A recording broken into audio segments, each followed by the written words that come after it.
არის მომხრე რომ შეწყდეს მოლაპარაკებები. Прошу поднять руки. უშედეგოდ დასრულებული მოლაპარაკების შემდეგ უკრაინის ოპოზიცია დიალოგზე უარს აცხადებს. კიევში ჯერჯერობით სიმშვიდეა. თბილისში ავტოსაგზაო შემთხვევა მსხვერპლით დასრულდა. არ ვიცი, ჯერ გავერკვევით, არ ვიცი თან. ჩვენი მოსულსაც ბამი იყო სამწუხაროდ დაფიქსირებული. მუშაობთ, რომ გავხდეთ თქვენი ახალი არჩევანი. ეს არის TV3-ის ამბებით 11 საათზე. ბექა ბაციკაძესთან ერთად. დილამშვიდობის დღეს 24 იანვარია TV3-ის გუნდი პირდაპირ ეთერში მუშაობას იწყებს. უარი დიალოგზე უკრაინის ოპოზიციამ უშედეგოდ მოლაპარაკებების შეწყვიტა აქციის მონაწილეები საკუთარი უფლებების და ევროპული მომავლის დასაცავად ბრძოლას ქუჩის აქციებით განაგრძობენ. ახალი ბარიკადები და მზადება ახალი ტალღისათვის. უკრაინის პრემიერი შესაძლო დათმობებზე საუბრობს. ვითარება კიევში, კეთი ტაბატაძის რეპორტაჟში. Кто за те? ვინ არის მომხრე რომ გაგრძელდეს მოლაპარაკებები? С владою, прошу поднять руки. Кто за те, чтоб... ვინ არის მომხრე რომ შეწყდეს მოლაპარაკებები? Прошу поднять руки. Тому що від зараз тепер... დღევანდელ გადაწყვეტილებაზე თითოეული ჩვენგანი სიცოცხლეა დამოკიდებული. ჩვენ თქვენ ბრძოლაში მოყვებით. მხოლოდ ერთი პირობით, რომ დავიცავთ დისციპლინას. Тому слухай, багато говорить. გადაწყვეტილება მიღებულია, ვაფართოვებთ მაიდანს და არ ვიხევთ უკან. ყველას გთხოვთ დავიცვათ დისციპლინა. Оголошу. ხელისუფლებასთან მოლაპარაკებების შეწყდა დემონსტრანტები ახალ ბარიკადებს აგებენ და აქციების განახლებისთვის ემზადებიან. მაიდანზე შეკრებილებმა ეს გადაწყვეტილება მას შემდეგ მიიღეს, რაც პრეზიდენტ იანუკოვიჩთან გამართული მოლაპარაკებებიდან დაბრუნებულმა ოპოზიციის ლიდერებმა განაცხადეს, რომ კონკრეტულ შედეგებს ვერ მიაღწიეს. Самый главный вопрос – отпустить. თავარი საკითხი იყო დაკავებული აქტივისტების გათავისუფლება და ეს პრობლემა გადაჭრილია. შემდეგი ეს არის შეჩერდეს მილიციის მხრიდან ხალხის მიმართ ძალის დემონსტრირება. ჩვენ საჯარო გარანტიები მოვითხოვეთ. უნდა გამოვიდნენ გენერალური პროკურორი ფშონკა და შინაგან საქმეთა მინისტრი ზაზარჩენკო და განცხადება გააკეთონ დაკავებულების გათავისუფლების შესახებ და აქტივისტების წინააღმდეგ ძალის გამოყენების შეწყვეტის შესახებ. მე ვიცი რომ თქვენ არ ხართ კმაყოფილები. მესმის თქვენი კრიტიკა, მაგრამ არ მინდა სისხლი დაიღვაროს.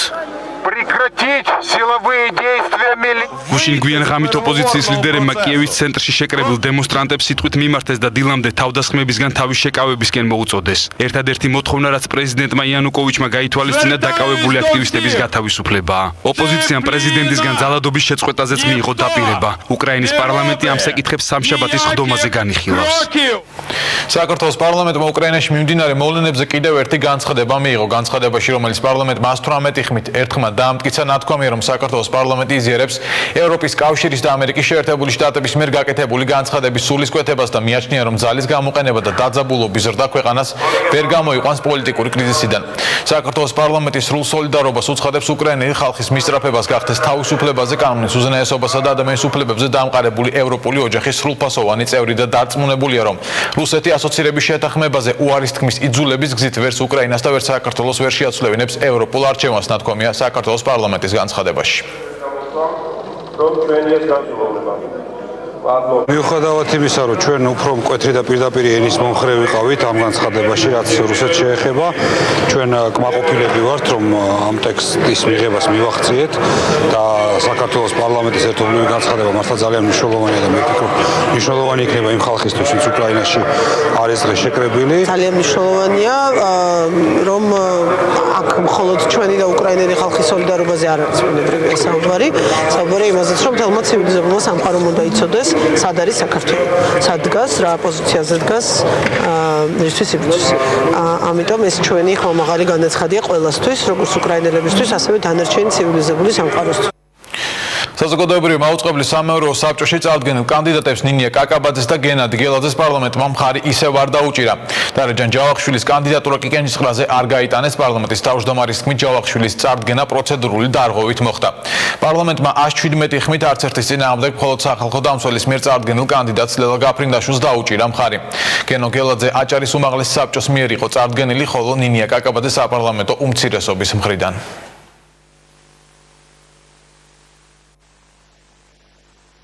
ვფიქრობ, სურათი ძალიან ნათელია და ძალიან სამწუხაროა, რომ დღევანდელმა სხდომამ დაადასტურა ის, რაზეც ჩვენ საუბრობდით, რომ საპარლამენტო უმრავლესობაში, ხელისუფლებაში არ არსებობს პოლიტიკური ნება, რომ დაკომპლექტდეს საზოგადოებრივი მაუწყებლის სამეურვეო საბჭო და ამ საბჭომ იმუშაოს სრულფასოვნად. რაც შეეხება იმ კანდიდატს, რომელიც წარმოადგენდა დღეს, რაც გახდა ჩვენთვის ცნობილი, ქალბატონი ჟანას კანდიდატურას, ჟან ჯავახიშვილის კანდიდატურას, ეს თქვენ იცით, რომ შესაბამისი პროცედურები არ გაუვლია, შესაბამისად კეჭის ხელით არ დამდგარა მისი კანდიდატურა.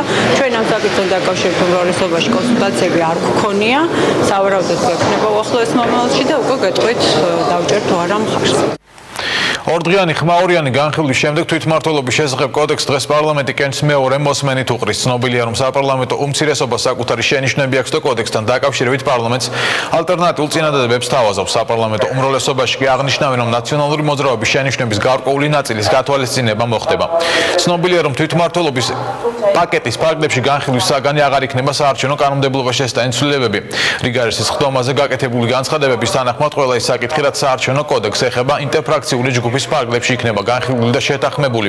მხოლოდ ამის შემდეგ გავა პარლამენტში განსახილველად. თვითმმართველობის არის სიახლეები, მაგრამ ეს სიახლეები არის ძალიან მცირე რაოდენობით, კონკრეტულად იმატება რამდენიმე თვითმმართველი ქალაქი, სადაც მოხდება მერის არჩევნები და გამგებლები იქნება პირდაპირ წესით არჩეული. სხვა არსებითი ცვლილებები აქ არ არის, აქ არ ხდება რაც მთავარია ჩვენი აზრით, მეტი უფლებების დელეგირება, უფლებამოვალეობის დელეგირება ადრეულ თვითმმართველობაზე და აქ არ ხდება დამატებითი რესურსების გამოყოფა ადრეული თვითმმართველობისთვის მეტი უფლებებისა და რესურსების გარეშე თვითმმართველობა დარჩება ისე როგორც არის. გათვალისწინებული იქნება მათი წინადადება, რომ დამატებოდა ფრაქციის თავმჯდომარე, როგორც თვითმმართველობის წარმოადგენლ ორგანოს თანამდებობის პირი და ფრაქციის თავმჯდომარე დამატებულია.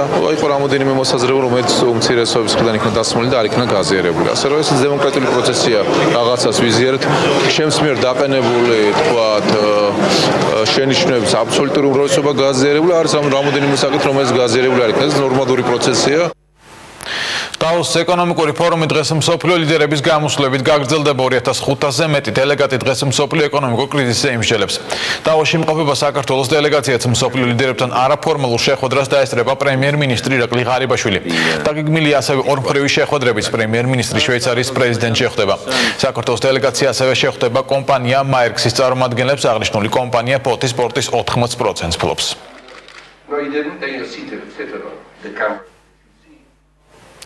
საქართველოს პრემიერ-მინისტრი ირაკლი ღარიბაშვილი დავოში ბიზნეს სექტორის წარმომადგენლებთან შეხვედრებს განაგრძობს. ვიზიტის ფარგლებში საქართველოს დელეგაცია მსოფლიოში ყველაზე მსხვილი ცემენტის მწარმოებელი ფრანგული კომპანია ლაფერგეს აღმასრულებელ დირექტორს ბრუნო ლაფონს შეხვდა.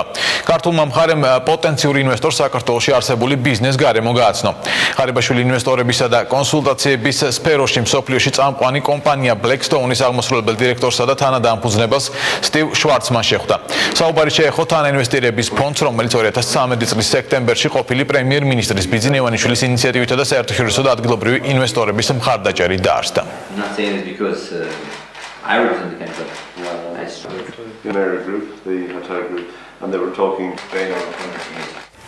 საქართველოს დელეგაცია ლონდონში მიმდინარე მსოფლიო განათლების ფორუმს ესწრება. ფორუმის მიზანს საერთო საგანმანათლებლო პოლიტიკის განსაზღვრა წარმოადგენს. მის ფარგლებში სხვადასხვა საკითხები განიხილება, მათ შორის მასწავლებლის პროფესიული განვითარებისა და საგანმანათლებლო პროცესებში თანამედროვე ტექნოლოგიების გამოყენების საკითხები. ფორუმს 123 ქვეყნის დელეგაცია ესწრება. მსოფლიო განათლების ფორუმი 2014 ლონდონში 20 იანვრიდან მიმდინარეობს. ჯობა იყო ეს თემებზე, რომელზეც დღესდღეობით მიმდინარეობს მუშაობა სამინისტროში, დამხელ ძალიან მნიშვნელოვანია ჩვენი აქ ყოფნა და თანამონაწილეობა. ასეთი თემები იყო მასწავლებლის პროფესიული განვითარების პროცესები, მისი პროფესიაში შესვლა, აქტიურად იყო ასევე განხილული საინფორმაციო თანამედროვე ტექნოლოგიების გამოყენება საგანმანათლებლო პროცესში. ფორუმის მნიშვნელობა მზარდია, რადგან განათლების მინისტრებს შესაძლებლობა აქვთ შეიკრიბონ და განიხილონ საინტერესო საკითხები. ფორუმზე ჟღერდება განათლების სფეროში მიმდინარე სიახლეები. გვაინტერესებს განათლების გავლენის, ახალგაზრდების მიღწევის საკითხები. ჩვენ გსურს, რომ საუკეთესო განათლების მიღება ყველა ბავშვისთვის იყოს ხელმისაწვდომი. მსხვერპლი დასრულდა გორგასლის ქუჩაზე მომხდარი ავტოსაგზაო შემთხვევა. BMW-ს მარკის ავტომობილი ფეხით მოსიარული ქალბატონს დაეჯახა.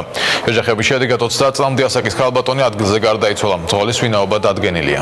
იმალა თუ არა.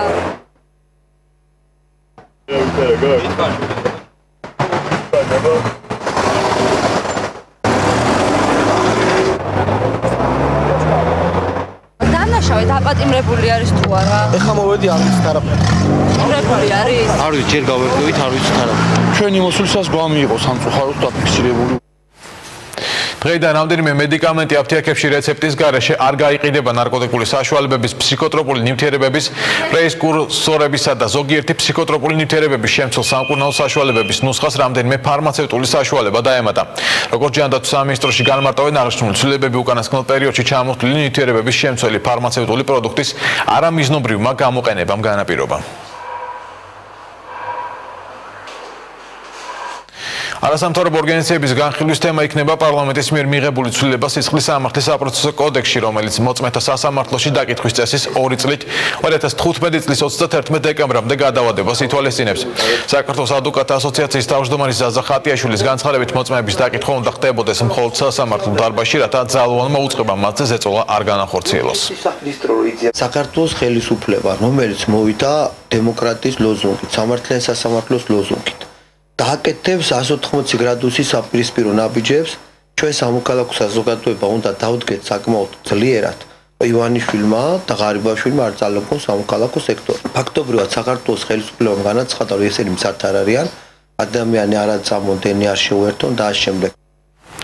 26 მაისის საქმესთან დაკავშირებით ყოფილი პრემიერ-მინისტრის ვანო მერაბიშვილის საქმის არსებითი განხილვა დღეს თბილისის საქალაქო სასამართლოში ბრალდების მხარის მიერ წარდგენილი მტკიცებულებების განხილვით გაგრძელდება. მერაბიშვილის ადვოკატის თქმით, წარმოდგენილი მოწმეები არიან ის პირები, რომლებზეც პოლიციის მხრიდან ძალის გამოყენება მოხდა, თუმცა როგორც გელხაური აღნიშნავს, მოწმეები მერაბიშვილის ბრალეულობაზე არ საუბრობენ. მისივე თქმით, ყოფილი პრემიერ-მინისტრი დღევანდელ სასამართლო პროცესს დაესწრება. მიმდინარეობს ბრალდების მხარის მიერ წარმოდგენილი მოწმეების გამოკითხვა. ეს მოწმეები არიან, რომლებიც დაზარალებულები არიან, რომელთა მიმართაც მოხდა გარკვეული პოლიციელების მიერ ძალის გამოყენება და აი ამ მოწმეების გამოკითხვა მიმდინარეობს დღევანდელ პროცესში. შინაგან საქმეთა სამინისტროს ცენტრალური კრიმინალური პოლიციის დეპარტამენტის თანამშრომლებმა შიდა ქართლში მოქმედი ცეცხლსასროლი იარაღით მოვაჭრეთა ორგანიზებული დანაშაულებრივი ჯგუფის წევრები დააკავეს. გამოძიებამ დაადგინა, რომ დანაშაულებრივი ჯგუფის წევრები გარკვეული თანხის სანაცვლოდ სხვადასხვა ცეცხლსასროლი იარაღის მართლსაწინააღმდეგო რეალიზაციას პერიოდულად ეწეოდნენ. სამართალ დამცველებმა დაკავებულების საცხოვრებელი სახლებიდან ცეცხლსასროლი იარაღი და ვაზნები ამოიღეს. გამოძიება ცეცხლსასროლი იარაღის მართლსაწინააღმდეგო შეძენა, შენახვის, ტარების და გასაღების ფაქტზე მიმდინარეობს. სენაკის გამგეობა საჯარო სამსახურის შესახებ კანონს არღვევს. ამის თაობაზე არასამთავრობო ორგანიზაცია ქალთა კავშირმა განაცხადა. ორგანიზაციის თავმჯდომარის ინგა ქარდავას განცხადებით, სოფელ ლეძაძამეს რწმუნებულად კლუბისათვის გასამართლებული კაპიტონ ტორჩინავა დაინიშნა. ორგანიზაცია არასამთავრობო სექტორს და ხელისუფლებას საკითხის შესწავლას თხოვს. სენაკის გამგებელი კი აცხადებს, რომ კაპიტონ ტორჩინავას დანიშვნა კანონის სრული დაცვით მოხდა. ჩემთვის ცნობილი გახდა ერთ-ერთ კონკრეტულ ფაქტზე სენაკის ლეძაძამის თემის გამგებელს იძულები დააწერიეს განცხადება და მის ადგილზე მოყავთ მკვლელობაში გასამართლებული პიროვნება. ყველანაირი პროცედურების გავლით დავნიშნეთ ეს პიროვნება, შესწავლილი იქნა თავიდან ბოლომდე, ყველა პროცედურა დაცული იქნა და მივიღეთ შესაბამისი გადაწყვეტილება, დანიშნულია ლეძაძამის თემში კაპიტონ ტორჩინავა. აქცია ზუგდიდში 15-მდე მოვაჭრე ეგრეთ წოდებული სვანეთის კოშკთან ავტოსადგურის აღდგენის მოთხოვნით რამდენიმე წუთით რუსთაველის ქუჩა გადაკეტა.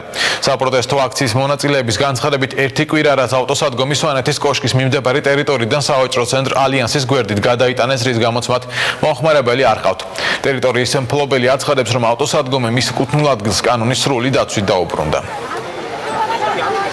დაგიბრუნდეს ის სადგური აქ დაგიბრუნდა, მეტი არაფერი არა, ჩვენ არ გვაქვს მუშაობა, არც ერთი რა დგევართ აქ 20-25 ქალი, ეს ვაჭრობს ყველა აქ. გვაქვს უკიდურესი მდგომარეობა. ეს მარშრუტები იყო ჩვენი და გადმოიყვანეთ ისევ აქეთ. ეს არის ნებართვით, ეს არის შეთანხმებით, ზღოლებთან ერთად. ჩვენთან მოწესრიგებულია, ხალხს აქურჩევნია.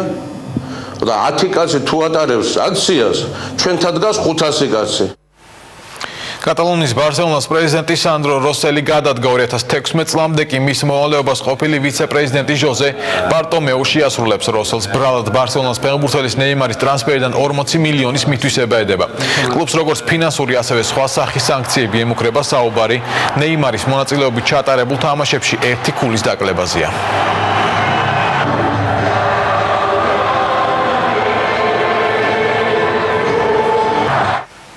ასეთი იყო ახალი ამბები ამ დროისათვის პირდაპირ ეთერში უახლესი ინფორმაციის ზუსტად 2 საათზე დავბრუნდებით დროებით.